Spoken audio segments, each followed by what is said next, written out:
Good morning, and thank you for tuning in to DeProgram with Ted Rall and John Kiriakou.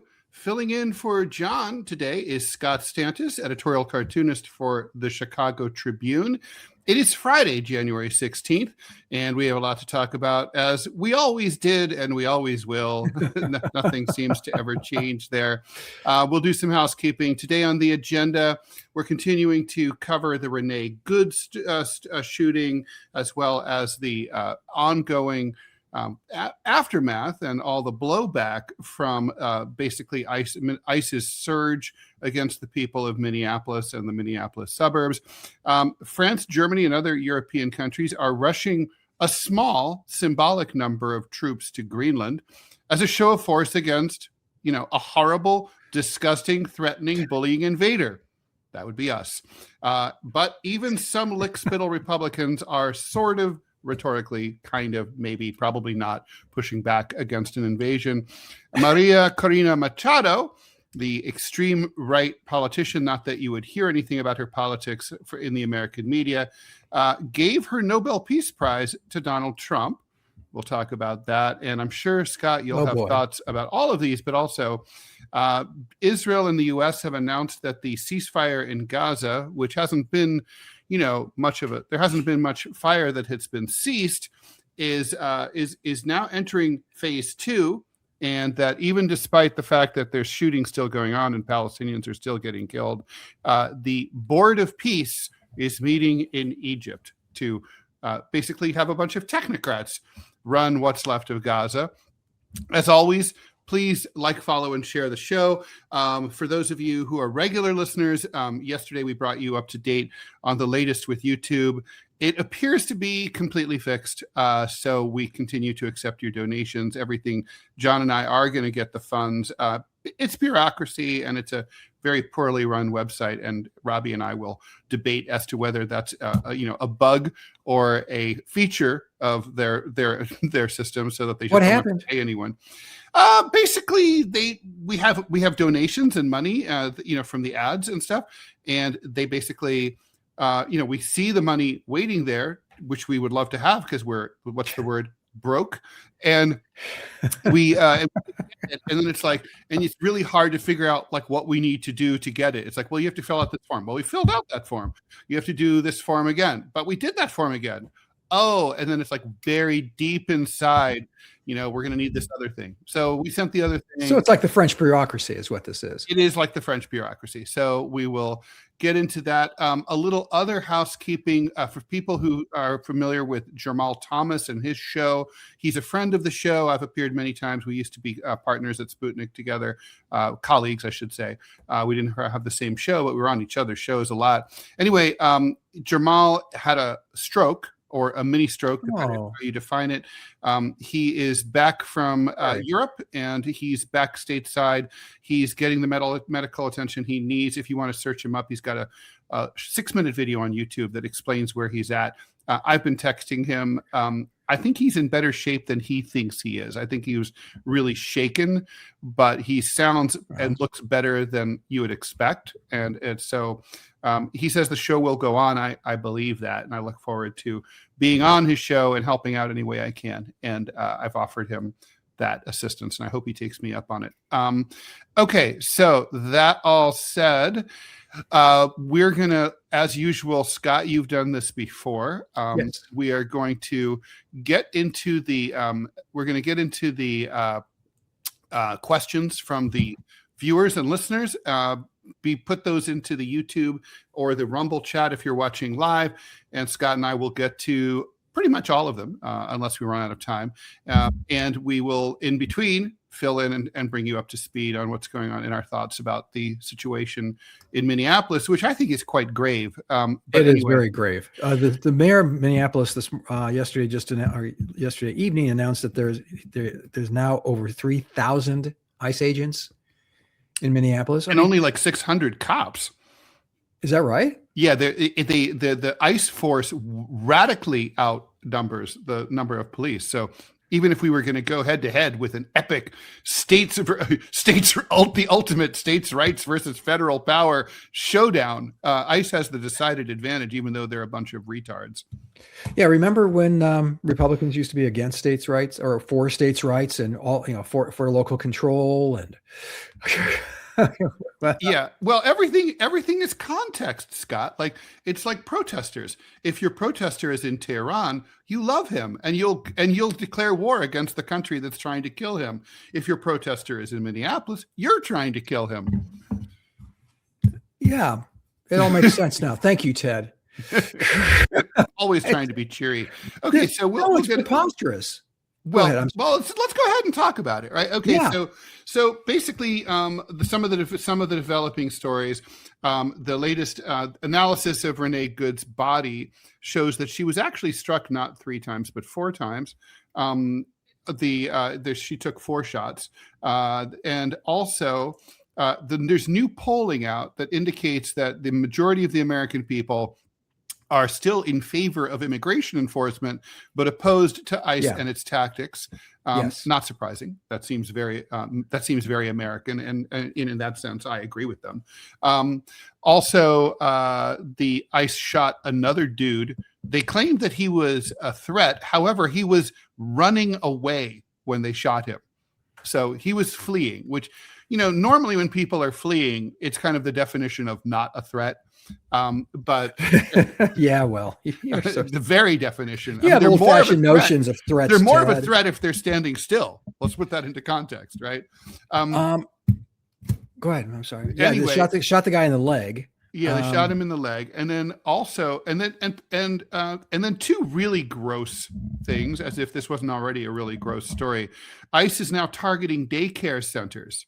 They are going to daycare centers throughout the Minneapolis metro area and arresting caregivers. So then the kids whose parents are at work have nowhere to go, and they're trying to see if there's any undocumented children that they can detain as well.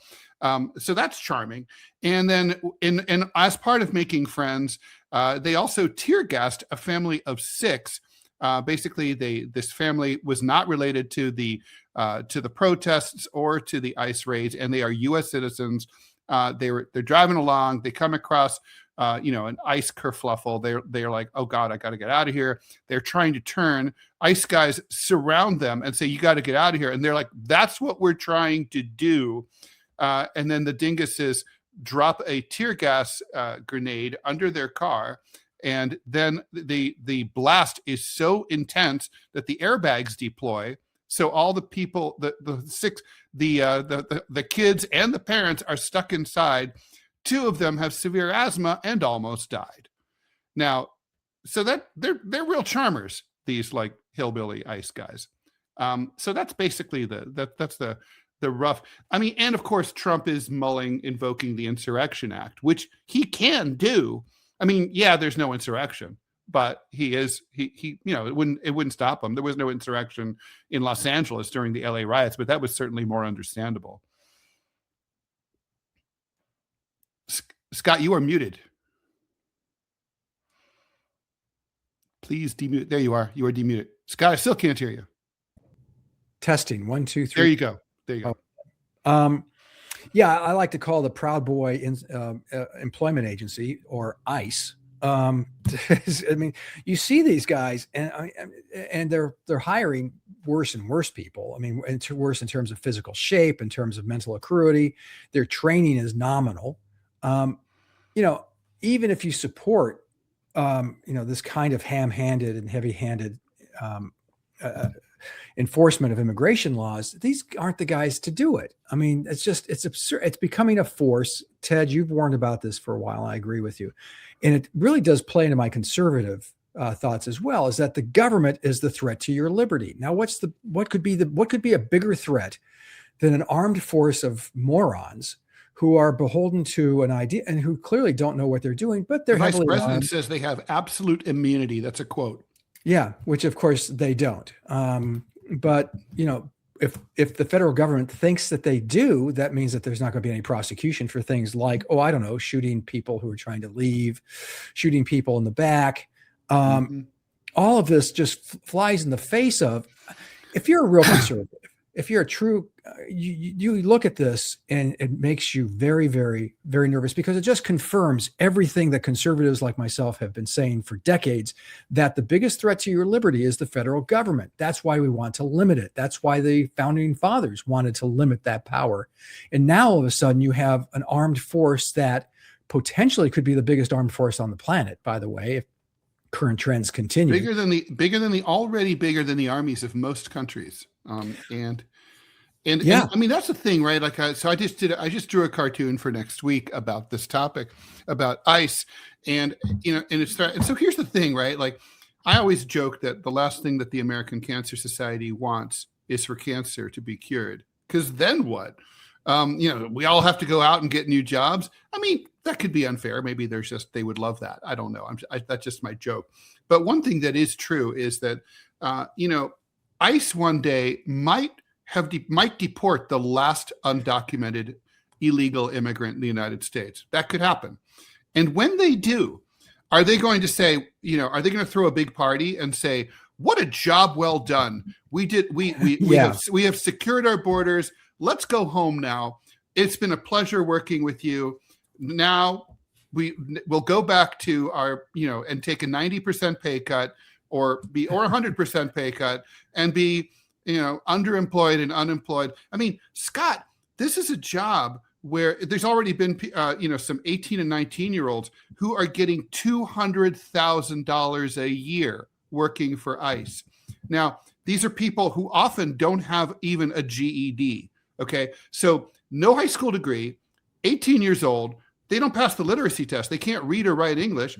One of the guys they hired is 459 pounds. Okay, so these are not, like, let's just say, the most employable people. Not the creme de la creme.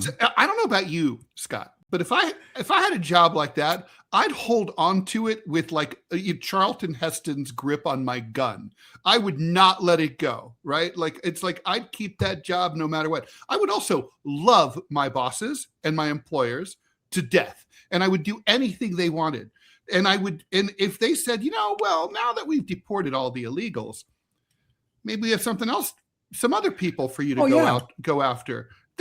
You and I know this is what history teaches us. I mean, it's like these things, bureaucracy. I mean, as we learned even in the era of Doge, all those Doge people who got fired, almost all of them are going to end up being forcibly rehired. You can't really, once you build a bureaucracy, that's it. It's harder to get rid of than herpes, right? I mean, these guys aren't going away.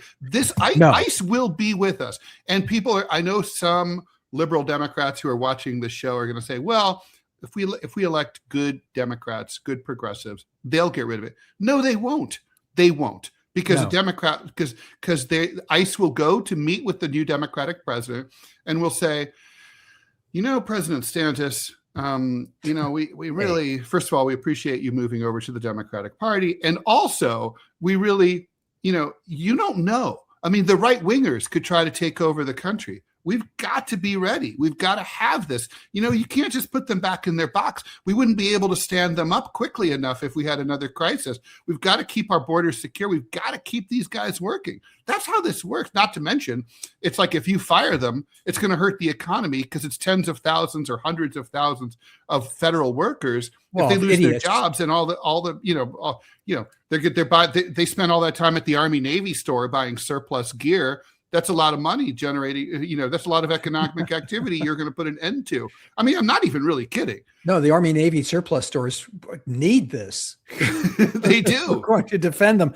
To your point, Ted, I was out to lunch a few years ago, and the SWAT team, I'm not making this up, the SWAT team for the city of Hoover, Alabama, Hoover, like the vacuum cleaner. Yes. We're out, and these are jacked up. I mean, like obviously steroided to the gills guys. The uniform, the shaved head, the hillbilly beard. They all want to be like. They all want to think they're in SEAL Team 6, right? That's their deal. Well, yeah, these guys didn't have beards. But they did have the 2 sizes too small T-shirts that apparently they go. That's not gay at all. Barely gay. But my point is that do we really need a SWAT team in Hoover, Alabama? If there is a SWAT situation, can they not say the bigger city to the north, Birmingham, say, hey, Birmingham, we have a situation. Can you lend us your SWAT team? Because they won't be doing anything. Right. But these guys, so this couple, the ice, the explosion in the size of ice, coupled with the president threatening to use the Insurrection Act, which he seems to like. This is a president who truly loves the late 19th century. I mean, I've come to the conclusion now. He loves, he gilds everything. The White House looks like a French whorehouse now. Couple that with our imperialism, which apparently we've got the new imperialism because we're going after Greenland and maybe other countries. Who knows? Scott, like someone on Reddit dug up one of my old cartoons from 2003. Okay. And it was like, it was a cartoon about like ridiculous expansionism. And I had Bush invading the silliest country he could possibly invade, which was Greenland.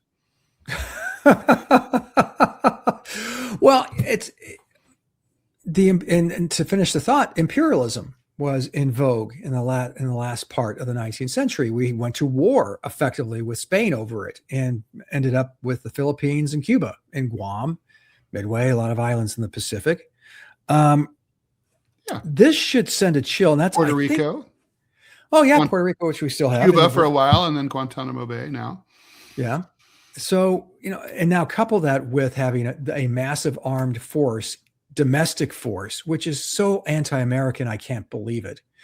That's right. And I mean, the thing is, so a heavy plurality of Americans who are Republicans still basically are in favor of this ridiculousness.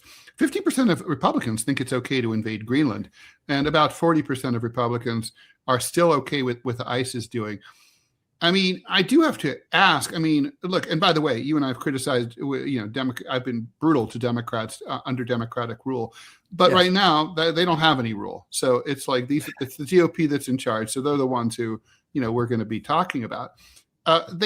Where is their forget about patriotism. Where's their understanding of what this country is and is supposed to be? Oh, it doesn't exist. I think that, I think the election of Donald Trump, especially in 2016, I've spoken to this before, and I'll speak to it again because I sound like a sad old man because, well, I am on this score. And that's in terms of civics and in terms of understanding what the United States is, we're held together by an idea. It's not like a long, centuries long history, although we're celebrating our 250th this year. But we don't have what France has, what Germany has, what Italy has, what England has, to that kind of cohesion of millenniums of being together. So what holds us together is an idea and ideals, and all of those went out the window in 2016. Everything we thought to be true, everything we thought to be, here's the paradigm. When this happens, this happens. Mm-hmm. We believe that this is wrong. As Americans, this is what we believe. We don't believe that stuff anymore, Ted. It's not being taught much anymore either, to be fair. Right. And it's also, I mean, I think Trump is as much of a symptom as a cause of these problems. Yes. I mean, and also obviously, our constitutional rights have been abrogated slowly over time. It started in 2000. Has started stealing, congressional war powers, 180 years ago, right? And it just basically has gotten worse and worse. Yeah, 2000 I think is key. I think 2000 is really crucial. Torture, the stuff that John helped expose, that he did expose, and God bless him. And the NSA stuff that Snowden exposed. I mean, the thing is, to me, the thing that's surprising is not the fact that the government was up to no good or is up to no good, or that they eventually it all came to light or all comes to light. That's easy to understand. What's not easy to understand is why the American people aren't more uniformly pissed off about it and willing to do something. Yeah, and they were. If you remember back in the 70s, they had the Church Committee, Frank Church from I want to say, oh gosh, Iowa, one of the I states. Mm. Anyway, had hearings for the CIA and their domestic spying and domestic shenanigans, shall we say. And Americans were aghast. Many, some, and there was always that group that said, "Hey, what's the big deal? They're just defending us against wrong. You have nothing to worry about." Right. And so, but the revelations from there are weak tea compared to what's happened since 2000. You and I were one of the few cartoonists, if I may, you from one perspective, me from another, who really were screaming bloody murder at the erosion of civil liberties. And how many times were you told, Ted, we're at war?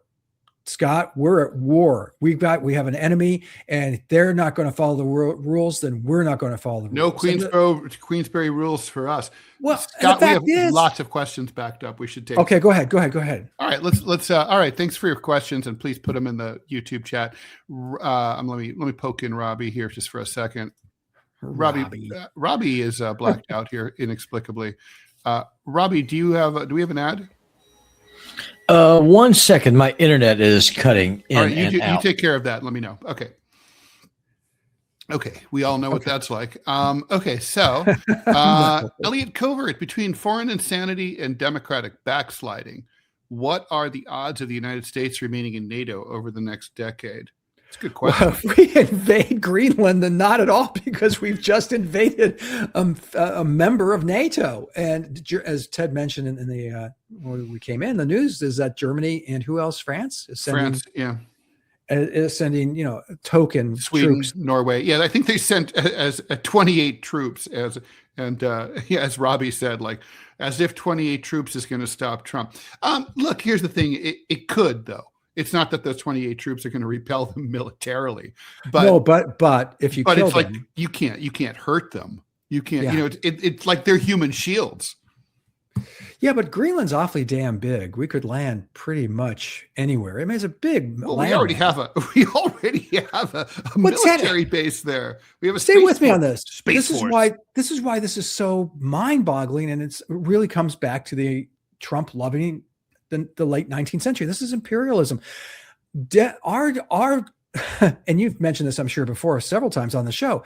Denmark has signed a treaty with the United States in terms of Greenland, saying effectively, okay, let me put this the crudest but easiest way to understand it, Ted. Denmark has a hot wife and has looked at the United States and says, you can do anything you want to her, anything. And we're Jake with that. But she's still our wife, that she comes home to us when you're done with all your horrible, nefarious things that you've done to her. And Trump is saying, no, I want to marry her. I want her to be. And it's just like, why? You can literally do anything. Have your way. They say you can build as many bases here as you want. You can have as many ships, as many troops, as many anythings here as you desire. Why are we doing this? Is this a feint? The Greenlanders can't even really get around in their own country, right? Or in their own territory. I mean, people don't understand this. There are no highways in Greenland. So, for example, if you want to go from Nuuk, which is the provincial capital, the territorial capital, to another city in Greenland, you can wait for the sea to thaw and take a boat, or you can fly, which is what most people do. That's it. They can't even drive from one place to the next. So they're not really in a great position to, hop in tanks and roll around and defend themselves from the Americans. So let's get into the deep. The dark web here. What's actually going on? Because as I just described it, and it's an accurate description, we can do anything we want. Mm-hmm. Our treaty with Denmark is we can effectively do anything we want. Anything. Yeah. Why is Trump doing this? Is this just a distraction from Epstein? Is it that simple? Well, it's is it a distraction from the terrible economy? Everything's a distraction from Epstein. When he wakes up in the morning, he's like, let's do something and distract from Epstein. But look, I think that the problem is I mean, Scott, that's the $64,000 question, right? Nobody knows what's on Trump's mind. Is this his usual maximalist negotiating style, where he's like, I ask for everything, and then people it cows people, and they feel lucky to get off with less than everything. That's just his negotiating. We know that's his negotiating style, right? Like, I'm going to come and kill you all. I take it, whatever I want, nothing you can do. Or in other words, is it a bluff? No, it's very Hitlerian. Supposedly he had a copy of Hitler's speeches, but also he probably never read those speeches. He doesn't read. But I mean, Hitler was a big bluffer, right? Like in the early 1930s, when he remilitarized the Saar Valley in Western Germany and against the terms of the Treaty of Versailles, when he went into Czechoslovakia, but even before that, I mean, all these moves, remilitarizing Germany was against the terms of the Versailles Treaty. Now, the thing is, later, toward the end of the war, toward the end of his life, he confessed in private that if the French and the Brits had decided to enforce the Versailles Treaty, he said he would have been dead within 3 days, hanging from a lamppost in Berlin. They would have there was no way to stop them. Germany didn't have any military. It was a bluff. He said this was like a triumph of the will, to coin a phrase. Basically, he bluffed them. They didn't come in. That gave him the time that he needed to rearm, right? That's kind of like, so is Trump bluffing or not? Nobody knows. And that's the thing, is like, you can argue that that even bluffing to this extent is reckless and dangerous. And, I think it is. But, we don't know. We don't know what's going on between those two orange ears of his. Anyway, no. Elliot Covert. Also, 3 or 4 generations of Europeans have been free riders on American defense spending. Are they capable of abandoning their welfare states and rearming? Probably not, because their economies aren't doing well as it is, and they fucked themselves up by, for example, blowing up the Nord Stream pipeline, and energy prices went way up, and it fucked up their economies. But I mean, here's the thing. My question is, do they need to? Who's threatening Europe, really? I mean, you and I have different views on this, but really, I don't think there's any world in which Russia is invading even Eastern, much less Central or Western Europe. Not to mention, a lot of these countries are nuclear powers. Like, really? You think Vladimir Putin's going to take on France? Be serious. No, but I do think he's going to. There are parts to his western border.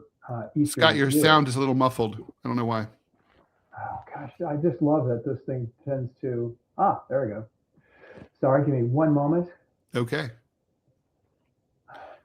Well, while you do that, I'll fill up the air a little bit, which is what I'm good at doing. Is that better? Oh, there you go. That's much better. Thank you. And okay, Robbie, if we have an ad, please let me know. Halfway through, you do have an ad. Through these things. Oh, he says, okay, we should skip it. He says, you want to skip the ad, or do you want to do it? No, no, my internet's really flaky right now. If it goes down mid ad, that could be bad. Oh, okay. All right. You know best. Okay. Okay. Okay. So sorry about that. No, I'm sorry. This for some reason, this thing decides to switch to my iPhone microphone halfway through, like, our podcast. It's the weirdest damn thing. So now I'm back. Well, so the question is, can the Europeans afford to? No. Yes. But here's the thing. It's kind of like, it's sort of like, can Ted Rall afford a new Tesla? No, but Ted Rall doesn't need a new Tesla. Ted Rall has an old car, and it's fine. And right now, like, NATO is perfectly fine with the weapons they have. They could do with less than what they have. They don't need them. No one's coming to attack them.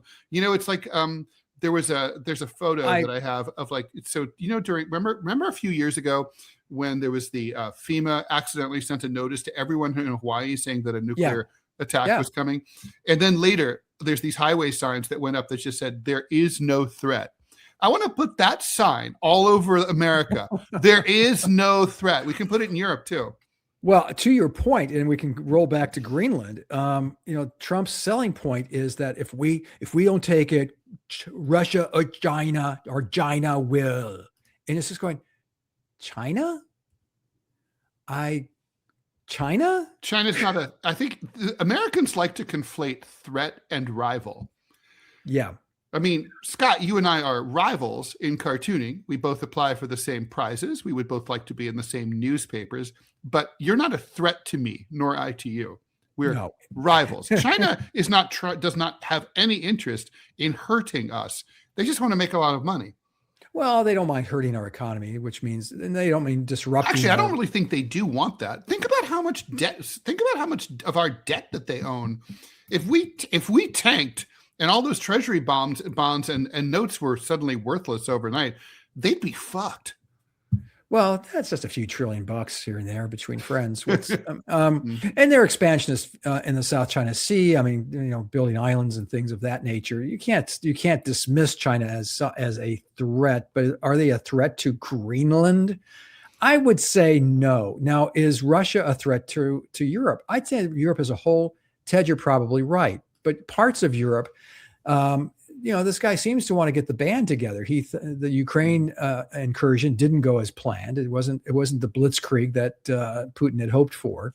But I think he's definitely. People in the Baltic states are definitely scared shitless today because they think they're next on the list. And I'm scared shitless of spiders, but it doesn't mean that I'm right.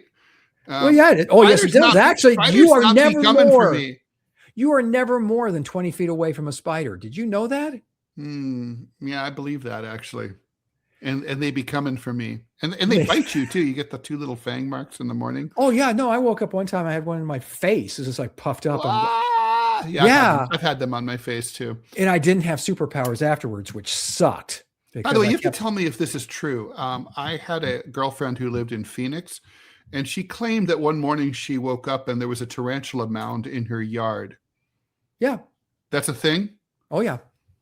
I told her that this is where, at the time I was estranged from my father. We get along now. And he was, he had top security clearance. I was like, you should have my father call out an airstrike on your house. I mean, that seems like the only, quote, aliens. Best to be sure.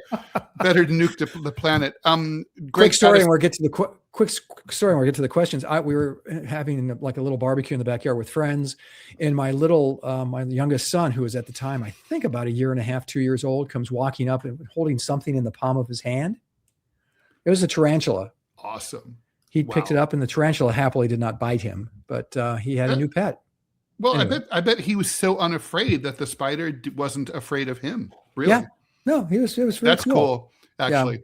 Yeah. Greg Battis on the countdown screen. You should add links to Robbie Aid and merch. Yes, and just because of that remark, I will put the Robbie Aid link up right now. There it is. Are we afraid that the next step, Alex is asking, will be an ultimatum? Choose which country you serve, no double citizenships. Well, John has double citizenship, and that question was partly for him. And I have dual citizenship. And yeah, I'm afraid of that. Scott, you and I've talked about that. I mean, I got to tell you right now, my instinct, and I'm not Alec Baldwin. I don't bluff. My instinct, and I don't think, look, no one's going to care if I leave the United States at all. The only effect of this is that I'll be eating better food and drinking cheaper wine. But like, I think if they make us choose dual, one or the other, I'd have to choose France because of the fact that they're making me choose. France doesn't make me choose. It's kind of like that. It's an abusive relationship at that point. What country is John? Greece. Okay. Opa. That's easy for you. Easy for you to say. Good morning from the Minnesota war zone, from Katie Catastrophe. Just another day of 1940s Germany over here. I would love to have you on to talk about it. That'd be Elliot great. Covert, do we ever look at, you and I, Scott, ever look at political cartoons from the 1800s? Seems like a lot of effort went into political cartooning in those days. Yes. Oh, they're beautiful. Look at Punch. Kepler, I believe was his name, was the publisher, and was an opponent, not an opponent, but a competitor with Thomas Nast. And it's beautiful work, but that Punch came out very strongly against imperialism. That was the issue. So yeah, you're absolutely right. They were gorgeous, and they were on lithograph. Was this lithograph stones, Ted? Yeah. And oh my, or copper plate, right? Well, some of them were, and the guys, the unsung heroes of 19th century art, Ted, are the guys who carved the wood blocks and the copper plates. Because like Thomas Nast would do a cartoon and send it in. Yeah. And But some then there's other dude has to like use acid to and like little make it and happen. also little knives at the time to do the engraving part for the copper plate. And just like these guys were remarkable artists and totally unsung. And there's no one who, honestly, you could like put out a search and offer $10 million a year for someone to do that. No one can do that now. No. And these, like I said, these guys they remind me a lot of like Hemingway's. There's a book that came out recently of Hemingway's editor. And this is silent. And which the editor at his publisher did remarkable work. Hemingway would send in like literally a box full of crumpled paper. Yeah, that's a lot of those big authors were like that. Yeah. And like the editors really kind of were co-authors, right? Yes, I mean, absolutely. Sherwood Anderson, one of my favorite writers, I've seen a lot of his manuscripts. And it's like you describe, it's not even that they're like hard to follow. You've seen the old manuscripts where, you know, a typed paragraph was cut out with scissors and then taped to the side of something with an arrow, like this goes here. Sure. I'm not even talking about that. I'm talking like literally shit's full of misspellings and grammatical errors. It's like, you know, it's retard style. It's not written very well. Yeah. And then some like, you know, probably 42-year-old Vassar graduate, old spinster, like wrote it and made it pretty, you know? Well, this editor worked with both Hemingway and Fitzgerald and cobbled their copy into something comprehensible and beautiful. And he finally is getting the credit he deserves, but he didn't get any credit then. All right, let's get more questions. McKenna 308, what are your thoughts on the FBI search on the Washington Post reporter's home? It's disgusting. It was designed for the same reason that ICE is designed, to send a chill down the spine of reporters, and it's not unheard of. I sent it to Ted the other night. It has happened before. Yeah, it has happened before, but it's still the purpose is clear here. Yeah, well, when it's happened before, it was also disgusting. Yeah, and so. But that's because reporters aren't really protected under the law. We don't have a federal shield law protecting reporters. Should not have to reveal their sources. They should be like Catholic priests. Catholic priests do not have to reveal what they hear in the confessional, and nor should a journalist. I mean, any good journalist is like, fuck you, send me to prison. That's what I would do. Well, I thought the courts had ruled in the 70s, especially when Nixon was going after the press in a big, bad way. They'd ruled that, yes, you can defend your sources, and reporters went to jail. Some of them for an uncomfortable long time. Yeah, an uncomfortable. And I think, there should be a it shield fucked up law. Roger Mudd's career. He was first in line to take over after the retirement of Walter Cronkite at CBS News. But while he was cooling his heels fighting the feds, Dan Rather kind of like got the drop on him. Remember Dan Rather's sweater vests? I do. And do you remember him sneaking into Afghanistan during the Soviet invasion? No. He did. He snuck in over the mountains. It was actually really badass. That's pretty badass. Yeah, he was. Do you know how he came to national attention? Is he was a local no-name reporter in Dallas, Texas. Happened to be New York. What? Well, he wasn't, but he was in Dallas, Mm-hmm. and he just happened to be on call for general assignment duty on November 22nd, 1963. Oh wow, Yeah, that's amazing. You know, I went to college with Dan Rather Jr. and he was he was an excellent guy who looked a lot like his bushy eyebrowed father. And anyway, one time he threw a keg party in his dorm, and we ran low on beer, which, as you know, is a major crisis. Oh my God, situation like that. And then he's like, "Oh yeah, I sent out for beer." His father shows up in a van, a rented van with kegs, and he's like, "Hi, boys," and he partied with us. Oh, what was he like? He was great. He was like a really funny, normal, fantastic. It was like it was like a true privilege to meet him. He's really seriously salt of the earth. Isn't that nice when you meet people you respect and they turn out to be pretty great? It is great.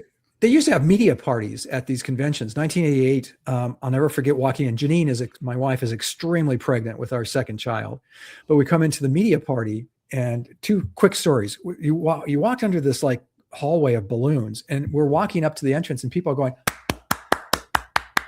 and I'm going, okay, they know the work. This is awesome. I love this gig. oh my God, this is fantastic. I look over my shoulder, and it's Peter Jennings is just like 5 feet behind me. I go, Was he smoking? Because he was a big smoker. He wasn't smoking in there because you couldn't smoke even in the 88. You couldn't smoke inside most I met places. Peter Jennings because I used to do stuff at his network in the late night on World News Now. 3:30 to 5:30 a.m. It was in the 90s. It was basically late night. It was Gen X Andy Rooney is the best way to describe it. 5 to 7 minute segments. I have them on VHS, and wow. Next always time I think come about up your way, I'll have to come take a look. I didn't know that. Yeah, I have them on VHS. If I did you have any viewers? Yeah, it was the joke we used to say was more security guards get their news from ABC News Now than any other source. More bakers. Anyway, he was he was a very nice and very collegial person too. Oh, see, that's great. But I mean, we at the 88, and then I ran into Andy Rooney. Did you ever notice that that guy? What a dick. He was a extremely curmudgeon. Unpleasant. He was very uncomfortable in his own skin too. But speaking of badasses, he was on the fucking beach at D-Day. As a reporter? As a reporter. Yeah. Wow. Yeah. Wow. So I mean, he's a lethal guy. That's why he probably survived, because nothing hit him. He's not like the ice guys; they'd be dead immediately. The boat would sink. Flanderina wants to know: did we see that the Court of Appeals has overturned the ruling in favor of Mahmoud Khalil? Yes, Mahmoud Khalil being, of course, the Columbia University I was going to say grad student, but he graduated from the school with a master's degree from Columbia. He's got a green card, and he's got an American-born wife, and he has an American-born baby. And his case has bounced around the courts. I guess this now goes to the U.S. Supreme Court. I'm terrified how they're going to rule. Basically, the precedent is that Mahmoud Khalil would be effectively sort of semi-denaturalized, stripped of his permanent residency status simply for criticizing Israel and using his First Amendment right to protest non-violently at Columbia University. I find that terrifying. Yeah, and this court is not a friend to civil liberties. No. And as I mentioned at the top of the show, I am a friend to civil liberties. And so which court threw it out? Do you have it there? This is in a federal appeals court. So it's serious. A Trump appointee. Yes. So now it goes to SCOTUS. Oh, yes. God knows how they're going to rule on this one. I think they do. Yeah, I don't really know what they're going to do. Scott. Old habits die hard. That's okay. María Corina Machado, who's of course the neoliberal darling, and yes. To Donald Trump's credit, he was smart enough to say, okay, let's not repeat the mistake that we made with Hamid Karzai in Afghanistan and install someone that nobody in the country likes. She's so far right that when she was part of the right-wing coalition against the Chavistas in Venezuela, the right-wingers threw her out for being too far right. Okay, so she's really out there. Okay. Inexplicably, but not for the first time inexplicably, the Nobel Peace Prize went to her. God knows, a lot of the time what the fuck they're thinking. Anyway, she met with Donald Trump. She's so great, even though he didn't install her as new president. To thank him, she said, "Hey, have my Nobel." This is causing problems in Stockholm, in Oslo, where they're sort of saying, maybe we should be a little more careful who we give our Nobels to. Yeah, maybe. Honestly, Trump deserved it more than she did. Well, she was fighting for free elections, which, you can be a right winger and still believe in free elections, which is what she was pushing for. But that's not also a peace issue, is it? Yeah, it was a weird. It was kind of, and it was also a fuck you to Trump, wasn't it? If you recall, because Trump was doing. I mean, I gotta hand it to the guy. He brokered a peace. It's tentative pieces, but there's still peace between, say, Cambodia and Thailand. The Gaza peace, which is now going into a second phase, which no one's really sure what that means. But there you have it. And he's been working hard trying to get a peace there between Ukraine and Russia. Mm-hmm. You got to respect that. And you got to respect the effort. But by turns, he's blowing up boats without due process, and he's invading countries and kidnapping their leaders. So that kind of, and one would think, threatening close allies. And threatening allies and invasion. So that's really off the Canadians. Did he? Yeah. How do you piss? We're hard to piss off. They are very hard to piss off. You just came back from Canada, and they're pissed off. They're really pissed off. I mean, fortunately, they're smart enough not to not to personalize it like you're from America, therefore you're a bad person. That's not the case at all. Any American can go to Canada these days. You'll be treated great. That's not. But they're pissed off at our government big time. They're boycotting our booze, which has had a major impact. Jim Beam had to stop production for the entire year. Because the Canadians are no longer importing our bourbon. That's a problem. It's amazing the lack, and it's also that's also tied to the amount of or lack thereof of drinking that people are doing nowadays. That about a year or two ago, we took a tour we went down the Bourbon Trail in Kentucky, and these people. I've done that. So great. It is great, but the manufacturers could not build what's called rick houses. That's where they store the barrels to age the bourbon.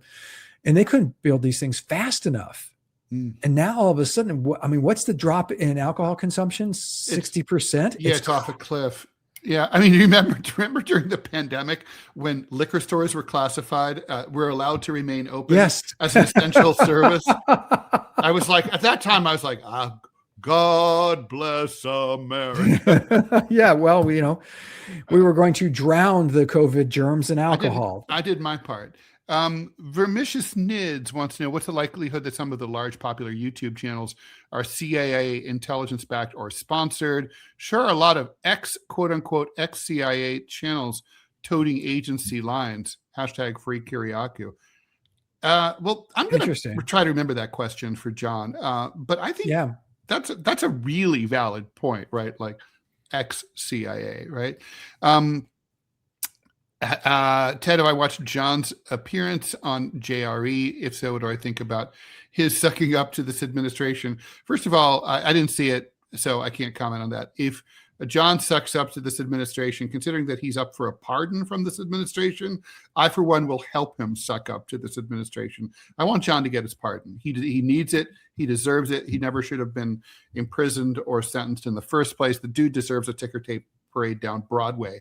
So, look, it sucks when you have to, but also John does call it as it is, and he's been right here criticizing this administration a lot more than he ought to be, given his current situation, waiting for a pardon. That's my take on that. EOL 43, maybe a few cartoonists should update Fear and Loathing on the Campaign Trail into an updated graphic novel, A Midterm Race to the Bottom. I don't know about the midterm thing, but I do think that Fear and Loathing could be updated. That'd be fun. Would be fun. Which one of us would take the drugs, Ted? I'm really. I don't like drugs. That would have to be you. You have more experience in that field than I do. I do. Not that you're doing it now. I'm just saying in the past. In the distant past. In the very distant past. Let's be clear. That's true. This. Yeah. No, I did. Even in my very distant past, my experience with drugs is highly limited. I experimented. Don't you? I love it. I can't even say that I experimented. It's kind of like. Don't you love it when elected officials say that? Yeah, I was young and I was experimenting with drugs. What, you had a lab. You were the control group. What? Exactly. Let's see what happens here. Frasmataz, Scott, you mentioned a Proud Boy ICE connection. Did you see former head of the group Enrique Tarrio was one of the names listed in the recent leaks? Yeah, no, that doesn't surprise me in the least. You can look at these guys. Yeah, Scott, you were early on talking about this. I said because I see things, with my eyes. As Ted says, I know what I see what I see and I hear what I hear. There's a picture of an ICE raid out of Chicago. And the guy was literally wearing a souvenir T-shirt from a Texas Rangers baseball game as part of his uniform. And I sent this to the editor there I work with at the Trib, and they were like, yeah, we kind of noticed that too. And you just got to go, are you going to do a story on it? Oh, we're not sure we have the. I'm like, oh my God, if there's a story in this country, that's a story. It's a massive story. Yes. And it's not being covered. And in fact, and I think you're right. I want to know, here's the thing, they're wearing masks. I want to know who the fuck they are, because we are paying their salaries. They're U.S. government employees. And if they're law enforcement officers, I mean, you could get a list of every employee of the New York Police Department if you're in the press. Why can't I get a list of every ICE employee? The state of Illinois passed a law that you cannot, if you're law enforcement, you cannot cover your face. Yes. Unless it's for a gas mask. But of course, ICE is ignoring that. Well, yeah, they're fighting it like crazy. They're going through the courts now. And so to your point, yeah, I called this. And so early that we know what these guys are. Look, next time you see pictures or video from an ICE raid, even with the Renee Good videos, you can see there are no uniforms. These guys show up with what they bought at Duck Empire, which is weird, which is very strange to me. Yeah, like Dick's Sporting Goods, right? Like I don't understand why. I mean, this is a big opportunity for grift and contracting. Like, why not like throw out some contracts and say, yeah, we need 20,000 uniforms and tactical gear. Maybe they just, I assume it's because they're ramping up so fast. They just don't have time. And they're like, hey, when you're done with your high school GED ceremony, get your ass over to the sporting goods store, report for duty for your 2-week training. And, we'll put a gun in your hand. You can go out and kill some brown people. Yeah, they couldn't get uniforms, but they can get the guns to them. So that's, there you go. I mean, okay. So this one's from me. Why am I so Aaron Arnold? Why am I so insulting to Southerners? I make it sound like we're still in the early 1860s as opposed to the late 1860s. So first of all, I apologize if that's how I come across. Scott, you are a Southerner in a manner of speaking. Yeah. Robbie is definitely a Southerner. And I love, some of my best friends are literally Southerners. So I was talking about hillbillies. And by the way, hillbillies are not just from the South. Okay. I'm from Ohio, and trust me, there are hillbillies in Ohio. Well, you're former senator and now vice president. Well, he's a fake hillbilly. But faux Billy. He's a faux Billy. I mean, for sure. I'm as much of a hillbilly as he is. He's from Middletown, Ohio. Okay. Which is called Middletown because it's halfway between Cincinnati and Dayton. Okay. And it's literally southwestern Ohio, well north of the Mason-Dixon line, not in Kentucky. It's Rust Belt. It's where like the GE plant is. And that's where he's from. Now, I'm from about 20 miles north of there. I'm from Kettering, south of Dayton. Now, we're from the same place. My place looks more suburban, but it's a suburb to a Rust Belt shithole, Dayton. Same thing. We're the same. I know his story, right? He and I are both very similar. We studied hard in school. We got scholarships to go to Ivy League schools, and we never looked back except when he saw the opportunity to become governor. He decided to go and do that. Senator. Senator. My apologies.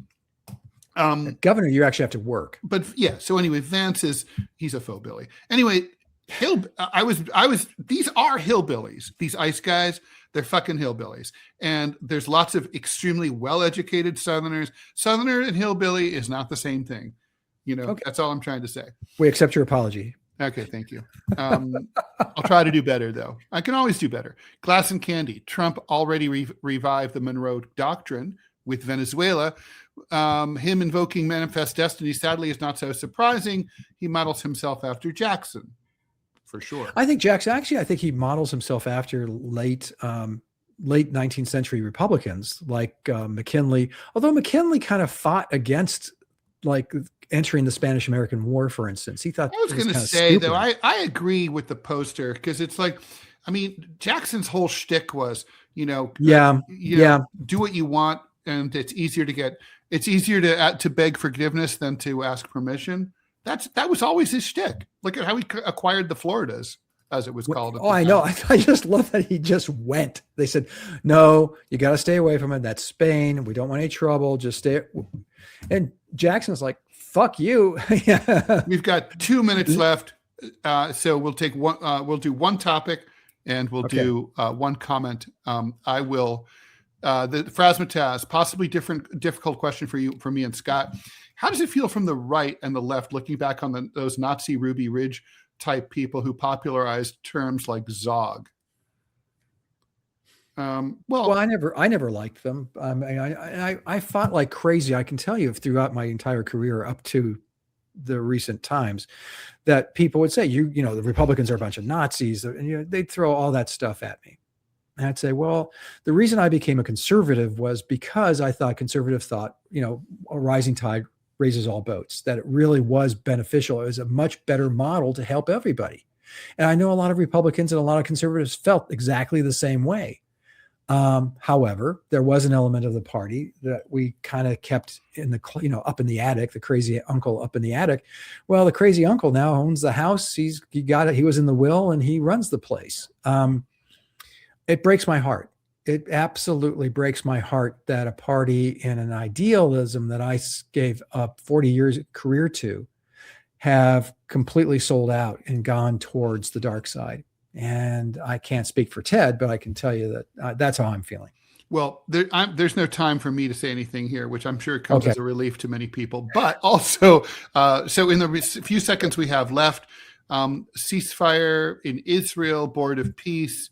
Thoughts, Scott? I personally think it's ridiculous. I mean, there's not a ceasefire. They're still killing people. Well, but I do appreciate the effort. I mean, I like that. And let's leave on a up note on something, a positive thing I can say about Donald Trump. And that is that he seems to be against wars unless he's, starting them.